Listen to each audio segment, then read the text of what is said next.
अस्सलाम वालेकुम dear students, I hope आप सब ठीक ठाक होंगे और खैर खैरियत से होंगे। आज हम फिर हाजिर हैं आपके नेक्स्ट लेक्चर के साथ, केमिस्ट्री का लेक्चर नंबर 2। मैं हूँ आपका टीचर खालिद पानीज़ई। आज हम पढ़ेंगे साइंस की जो एक ब्रांच है जिसका नाम है केमिस्ट्री। केमिस्ट्री क्या होती है, केमिस्ट्री में हम क्या स्टडी करते हैं, केमिस्ट्री की इम्पोर्टेंस क्यों है, हमारी डेली लाइफ में इसकी क्या रोल है।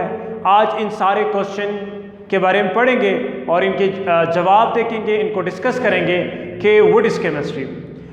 ये एक जनरल मुशाहिदा है ड्यूरिंग टीचिंग। जब हम बच्चों से पूछते हैं व्हाट इज़ केमिस्ट्री, तो बच्चों के जहन में या अक्सर लोगों के जहन में ये क्वेश्चन आता है कि chemistry is the study of chemicals. No, chemistry is not the study of chemicals. Chemistry क्या है? केमिस्ट्री असल में केमिस्ट्री जो है वो, केमिस्ट्री को हम आसान अल्फाज में अगर मैं एक सेंटेंस में इसको डिफाइन करूं तो वो ये कहते हैं chemistry the study of matter. अब क्वेश्चन ये होता है कि व्हाट इज मैटर। मैटर को हम लेक्चर 1 में डिस्कस कर चुके हैं कि जो चीज जगह घेरती है और वजन रखती है, which has mass and occupy the space, is called matter. There are 4 states of matter: solid, liquid, gas, plasma. So आज थोड़ा सा के केमिस्ट्री में मैटर की स्टडी कैसे करते हैं आए उसको डिस्कस करते हैं। सो केमिस्ट्री को डिफाइन करने के लिए हमारे पास जो केमिस्ट्री की डेफिनेशन है, कहते हैं chemistry is the branch of science in which we study about the composition, structure, properties and reactions of matter is called chemistry. So इसकी डेफिनेशन से ये पता चला कि chemistry is not only the study of chemicals, it is the study of matter. अब उसमें क्या पढ़ते हैं? Composition, structure, properties, reactions of matter is called chemistry. अब हम आते हैं ये 4 जो पॉइंट्स हैं, composition, structure, properties and reactions. अब इससे क्या मुराद है, इनमें हम क्या पढ़ते हैं? अब 1 बाय 1 इसको डिस्कस करते हैं। सबसे पहले हमारे पास जो है कंपोनेंट जिसको हम डिस्कस करने जा रहे हैं, कंपोजिशन ऑफ मैटर, जिसको उर्दू में हम कहते हैं मादा की बनावट। मादा की बनावट कि भाई मादा किस चीज से मिलकर बना हुआ है। मैटर है जो भी स्टेट है, सॉलिड है, लिक्विड है, मगर क्या कंपोनेंट्स है उसके। तो the knowing of constituents of matter and what material object made of matter.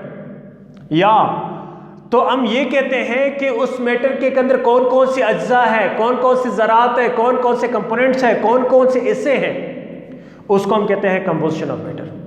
Suppose हम एग्जांपल लेते हैं, वाटर। वाटर एक मैटर है, ठीक है। अब वाटर किन चीजों से मिलकर बना हुआ है? वाटर के कंपोनेंट कौन से हैं, उनके कॉन्स्टिट्यूएंट्स कौन से हैं, उनके पार्टिकल्स कौन से हैं। So water is made of hydrogen and oxygen. जब हाइड्रोजन और ऑक्सीजन मिल जाते हैं, हाइड्रोजन और ऑक्सीजन जो है वो कंपोनेंट ऑफ वाटर है, और वाटर बजाते खुद क्या है? मैटर है। सपोज हम घर में सॉल्ट इस्तेमाल करते हैं जिसको हम टेबल सॉल्ट कहते हैं, सोडियम क्लोराइड। टेबल सॉल्ट जो हम खाने में इस्तेमाल करते हैं। अब सोडियम क्लोराइड नमक, इसकी कंपोजिशन क्या है? इसकी कंपोजिशन क्या है? व्हेन सोडियम प्लस क्लोरीन, जब सोडियम और क्लोरीन मिलेंगे तो उसे सॉल्ट बनेगी। So sodium and chlorine is the component of sodium chloride and sodium chloride is a matter. So अब इसमें सबसे पहले बात हम ये देखते हैं कि मैटर जो है उसकी बनावट क्या है, वो किन चीजों से मिलकर बना हुआ है, पहली बात। दूसरी बात आप देखिए, मैंने कहा था कंपोजिशन, उसके बाद स्ट्रक्चर। स्ट्रक्चर को उर्दू में हम कहते हैं साख्त, या इस तरह कहते हैं मादा की साख्त। मादा की साख्त। अब मादा की जो साख्त है, जो स्ट्रक्चर है, वो किस तरह मिलकर बनी हुई है? The ratio and the way of atoms join to form matter. क्या कह रहे हैं? द रेशियो, तनासुब, and the way of atoms, वो तरीकेकार, वो मेथड, वो मैकेनिज्म, वो मोड ऑफ कंबाइनिंग जिसमें हम देखते हैं कि वो एटम्स या मॉलिक्यूल कैसे कंबाइन होते हैं, किस पैटर्न के जरिए कंबाइन होते हैं, किस प्रोसेस के जरिए कंबाइन होते हैं और इनकी रेशियो क्या है, इनकी तादाद क्या है, इनकी तनासुब कितनी है। So that is known as structure of matter. या how the things are assemble, how the things are shaped, चीजें कैसे इकट्ठी हो जाती है और इकट्ठे होने के बाद इसकी शेप कैसे आती है, इसको कहा जाता है structure of matter. Suppose water is a matter, मैंने भी यहां वाटर डिस्कस किया, यहां दोबारा वाटर को देखते हैं कि वाटर एक मैटर है। अब वहां हमने कंपोनेंट चेक किए थे, हमने कहा था हाइड्रोजन और ऑक्सीजन कंपोजिशन में, जबकि स्ट्रक्चर में हम देखेंगे व्हेन टू हाइड्रोजन, हाइड्रोजन तो है, how many hydrogens, when two hydrogen combine with oxygen, जब दो हाइड्रोजन एक ऑक्सीजन के साथ मिलेंगे थ्रू अ कोवेलेंट बॉन्ड, किस बॉन्ड के जरिए, मैंने कहा था वे ऑफ एटम्स कंबाइन, किस तरीके से, थ्रू कोवेलेंट बॉन्ड। जब दो हाइड्रोजन एटम एंड एक ऑक्सीजन एटम कोवेलेंट बॉन्ड के जरिए मिल करके कंबाइन हो जाते हैं, वाटर बनाते हैं, यानी इसका रेशियो क्या हुआ, 2:1। सो ये क्या हुआ, स्ट्रक्चर ऑफ वाटर हुआ। हमने इसमें डिस्कस कर लिया कि 2 हाइड्रोजन एक ऑक्सीजन जब कोवेलेंट बॉन्ड के जरिए मिल जाते हैं वाटर बन जाती हैं। अब इसका एंगल क्या होती है, इनके आपस में कौन से एंगल होती है, इसके स्ट्रक्चर कौन से एंगल पे होती है, ये ट्राइगोनल होती है, डायगोनल होती है, बाकी उसको मजीद जब डिस्कस करें। तो ये हुआ स्ट्रक्चर ऑफ मैटर। अब थर्ड हमने कहा था प्रॉपर्टीज, जिसको उर्दू में हम कहते हैं खवास। प्रॉपर्टीज ऑफ मैटर, मादा की क्या खुसूसियत है, क्या खवास है। सबसे पहले हम लफ्ज प्रॉपर्टीज को कैसे डिफाइन करेंगे। The measurable figures of matter is called properties. मादा की हर वो फिगर्स, हर वो कैरेक्टरिस्टिक जो मेजरेबल हो, उसको प्रॉपर्टीज कहा जाता है। अब प्रॉपर्टीज एक टाइप की नहीं होती है, तो इस वजह से हमने प्रॉपर्टीज को मजीद 2 टाइप्स में डिवाइड कर लिया। The first one is called physical properties and the second one is called chemical properties. Physical properties जिसको तबही खवास कहते हैं और केमिकल प्रॉपर्टीज जिसको केमियाई खवास कहते हैं। अब फिजिकल प्रॉपर्टीज जिसको हमने नाम दिया था उर्दू में तबही खवास। लफ्ज तबही से मुराद, लफ्ज फिजिकल से मुराद नजर आने वाला, जिसको उर्दू में हम कहते हैं जाहिरी। वो खवास जो जाहिरी हो, those properties in which the matter in which the composition of matter is not affected, not changed। वो प्रॉपर्टी जिसको हम स्टडी तो करते हैं, डिस्कस करते हैं, मगर ड्यूरिंग स्टडी इससे मैटर की कंपोजिशन पे कोई इफेक्ट नहीं होगा, मैटर की कंपोजिशन चेंज नहीं होती है।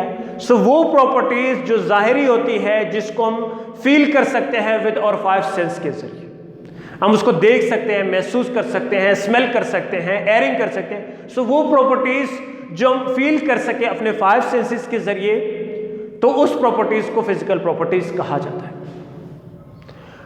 Like melting and boiling point. अब मेल्टिंग क्या है, आप एक सॉलिड लें, उसको जब आप हीट अप करेंगे, जब आप उसको हीट देंगे, तो वो सॉलिड क्या हो जाएगी, चेंज इनटू लिक्विड। सो वो टेम्परेचर जिस पे सॉलिड लिक्विड में कन्वर्ट हो जाए उसे मेल्टिंग पॉइंट कहते हैं। और जब उसी को लिक्विड को मजीद हीट अप कर लेंगे, वो चेंज हो जाती है वेपर्स के अंदर। The temperature in which liquid change into vapours is known as boiling point.